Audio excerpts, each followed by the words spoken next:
Hi.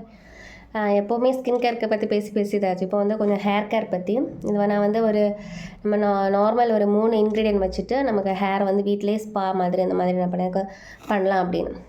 அதுக்கு வந்து கொஞ்ச நாள் என் ஹேர் வந்து ரொம்ப ஃப்ரீஸியாக இருந்து என்னோடய ஹேர் வந்து கெமிக்கல் ட்ரீட்மெண்ட் செய்த ஹேர் தான். பட் ஒரு 6 மந்த் மேலே ஆகிடுச்சு, 6 to 8 மந்த் ஆகிடுச்சு. ஸோ இப்போ வந்து நம்ம ஹோம் ரெமெடிஸ் எல்லாம் பண்ணுறதுனால பிரச்சனை கிடையாது. அப்போது ரொம்ப ஃப்ரீஸாக இருந்தனால நான் வந்து வீட்டிலே ஒரு 3 பொருள் வச்சுட்டு எப்படி கொஞ்சம் சாஃப்ட் அண்ட் சில்கியாக இது பண்ணேன் அப்படின்னு உள்ளதை நான் வந்து உங்களுக்கு காட்டுறேன். இதுதான் அந்த திங்ஸ். கேர்டு 3 ஸ்பூன் கேர்டு, 3 பாளையங்கொட்டை பழம், நல்லா பழுத்த பழம், அடுத்து ஒரு முட்டை.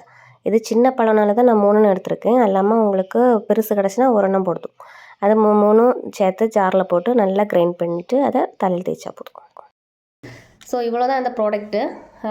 இவ்வளோ வச்சு தான் நாங்கள் அந்த வீட்டிலே நம்ம வந்து இது பண்ணோம். இது ரொம்ப எஃபெக்டிவாக இருக்கும். இது நீங்கள் வந்து ஆயில் அப்ளை பண்ணிவிட்டு நீங்கள் பண்ணுறதா இருந்தாலும் ஓகே, இல்லை நீங்கள் ஆயில் அப்ளை பண்ணாமல் நார்மல் ஹேரில் நீங்கள் வந்து அதை ஹேரில் ஒரு லேயராக எடுத்து எல்லா ஃபுல்லும் பண்ணிவிட்டு ஒரு 20 to 30 மினிட்ஸ். இப்போ நீங்கள் சிலருக்கு இந்த ஹோல்டு வரும் அப்படின்னா ஒரு 15 மினிட்ஸ் வச்சா போதும். இல்லைன்னா ஒரு 30 மினிட்ஸ் வச்சுட்டு ஷாம்பு மைல்டாட்டில் ஒரு ஷாம்பு வச்சு வாஷ் பண்ணி இது பண்ணுங்கள்.